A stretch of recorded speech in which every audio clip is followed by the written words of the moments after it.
Business Today.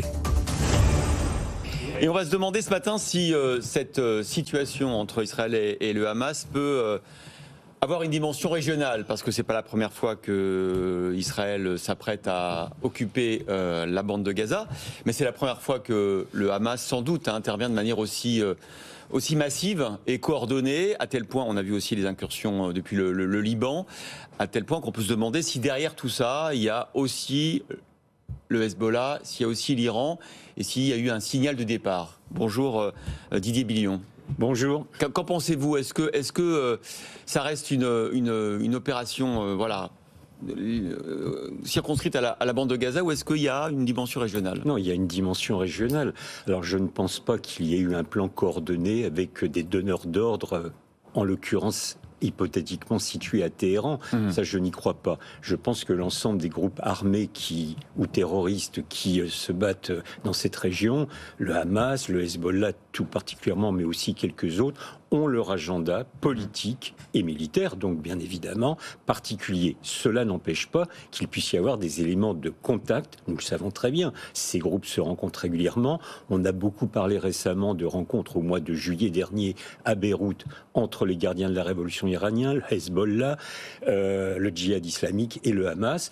Mais pour autant, je ne pense pas qu'il y ait eu un plan d'ensemble coordonné, même si logistiquement, il y a pu y avoir une aide de ces différents groupes au Hamas. Et il y a quand même un agenda. Il y avait ce rapprochement entre Israël et l'Arabie Saoudite qui discutaient, qui normalisaient leurs relations. Ça ne plaît pas à l'Iran. Donc il y a quand même un agenda qui fait dire que l'Iran pourrait intervenir, pas forcément directement, mais en tout cas avoir l'idée de le faire. Alors tout à fait. Politiquement, il est évident que tout ce qui peut contribuer à ne pas voir aboutir ces discussions qui existaient entre Israël et l'Arabie Saoudite, sous l'égide des États-Unis, est bon à prendre. Ça, c'est politique.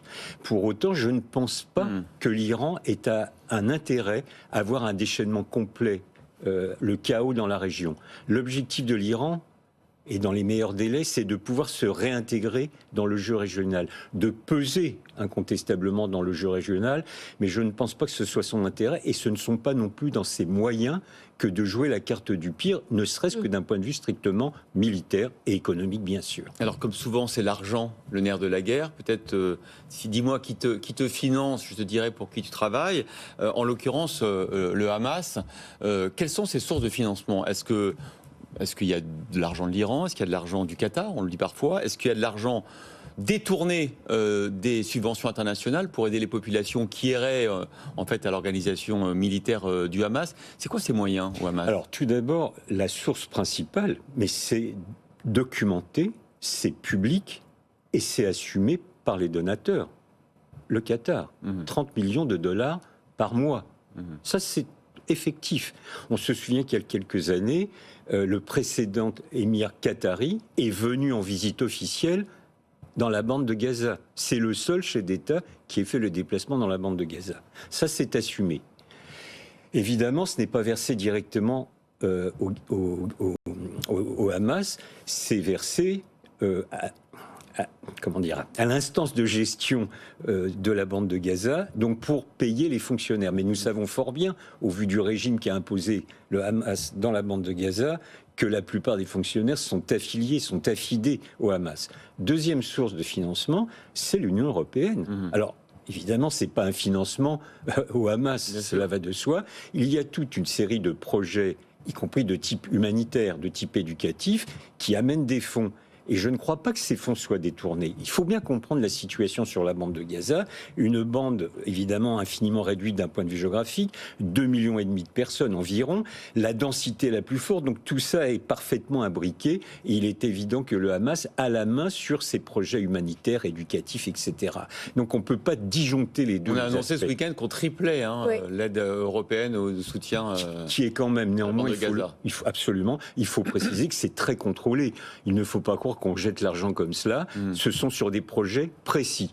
Le Hamas à Gaza et en Cisjordanie, c'est quel type d'autorité ? Ça a un pouvoir politique fort ? Oui, incontestablement, parce qu'à la fois il mène un projet politique, nous le connaissons, il mène un projet militaire, On en a eu la preuve terrifiante il y a maintenant un peu plus d'une semaine.